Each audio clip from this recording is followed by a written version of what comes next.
Hey guys, it's Red here, and today I'm going to be reading some r/MaliciousCompliance. Yes!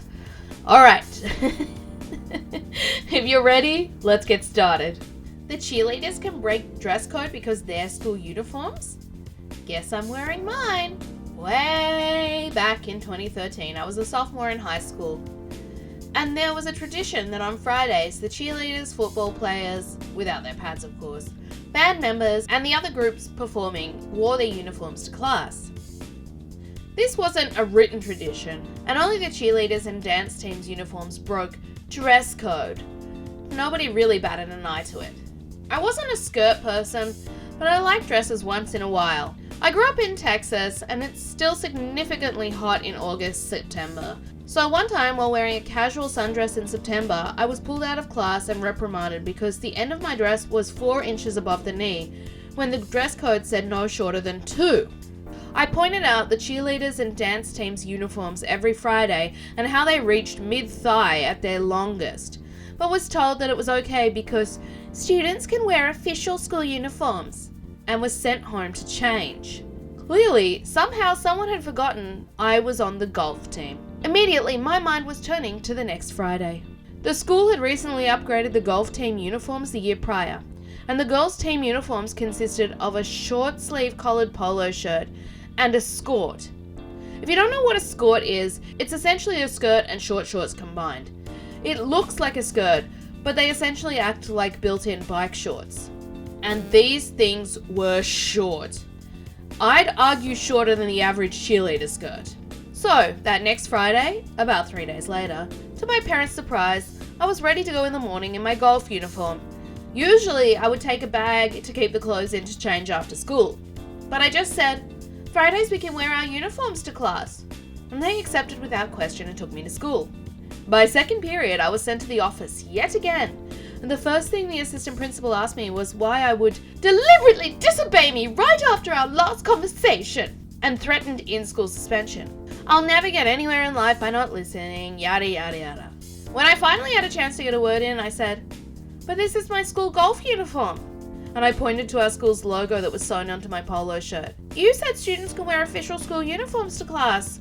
Why are the cheerleader uniforms okay and mine isn't? This isn't even a skirt, it's a skirt, it has pants. I still remember how pissed off she was. She stared me down for what seemed like a millennia. Then she snapped and told me to get out of her office and go sit in the lobby area. I knew what that meant. She would be calling my parents about this blatant disrespect. So I waited and played on my iPod and chatted with the nice secretary, trying to keep myself distracted, because in reality, I had been really trying not to cry. I had massive anxiety when it came to authority, but I still had my naive sense of injustice, and I didn't want to just let this go. After about 20 minutes, she popped her head out and in a very monotone voice, told me I could go back to class and let the teachers know I'd gotten permission from the front office to wear my uniform. Then she went back in and closed the door before I could even think to respond. I spent the rest of my day dealing with teachers questioning me about my outfit, and 1 or 2 calling the front office to double check my claim that I had in fact gotten permission. I went to practice after school as normal before being carpooled back home. My dad met me at the front door with a small smirk, and I asked him what in the world happened because I knew he was the go-to contact for my school, so I knew she called him.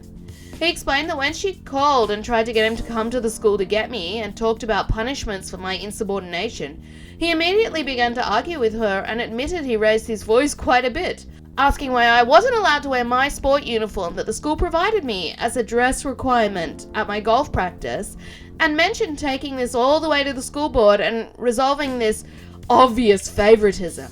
He then asked me not to do that again, but that he was proud of me and told me, I know I'd told you never to start a fight, but to always fight back. I always thought physically, but you damn sure took the advice. Yeah, that's really unfair that certain groups are allowed to wear their uniforms and other ones aren't. Okay, here's the next story. If you think my skirt is too short, you should check out my underwear. One of the greatest examples of malicious compliance I have ever seen came from a classmate I had in high school. She got in trouble for wearing a skirt that was too short to school. That same day, the cheerleaders wore their uniforms to school as some kind of game day tradition, but she just pointed out that her skirt was actually longer than the one the cheerleaders were wearing. The explanation she got from the principal was the cheerleaders' skirt were fine because of the bloomer underwear that they wore under the skirt, which was a kind of creepy thing for a 50-year-old man to be talking about, teenagers' underwear. She was sent home and told to come back when she was wearing something more appropriate. Instead of going home, she ran to a store, picked up a pair of bloomers, put them on under the skirt, and went back to school.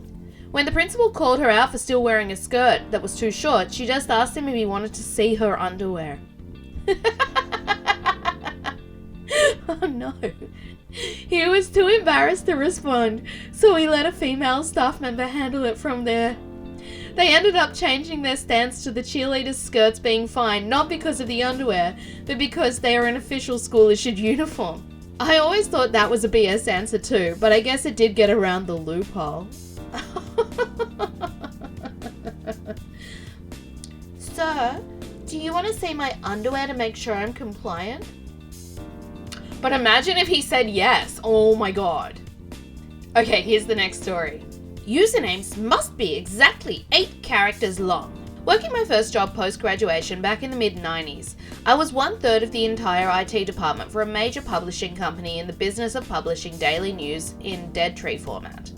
The company implemented Microsoft Exchange for email, and the powers that be decided that all usernames were to be 8 characters long, consisting of the first initial and the first 7 letters of the user's last name. And if there were duplicates, then I was to resolve it using best judgment. The company didn't have more than 30 people in total in the newsroom. There were no duplicates to be had. However, we did have one person, Patrick Hartman, whose account I chose to set up simply as Hartman. Once all the usernames were set up, the newsroom management reviewed them all and determined Patrick's was not keeping with policy, so I needed to change it to match policy before they ordered all the new business cards, published the emails in the corporate directory, etc. Okay, username changed to P. Hartman. Fartman. Email sent to fartman@deadtree.publishing. Info submitted to the corporate directory. The business cards that were printed were astonishing. Once they arrived, it took all of 5 minutes for the newsroom manager to walk into my office and demand the username be changed to Hartman P. I asked if he really wanted that to happen, reading aloud the username Hartman P. He stopped in mid-thought and then resigned himself to having to go with simply Hartman. When the new business cards came in, Patrick bought me lunch. Fartman. I hope you guys enjoyed those r/malicious compliance stories. Read by Red. That's me. Please give the video a like because that's really helpful to me, and leave a comment as well. And please subscribe too. I know I'm so needy. I'm asking so much of you.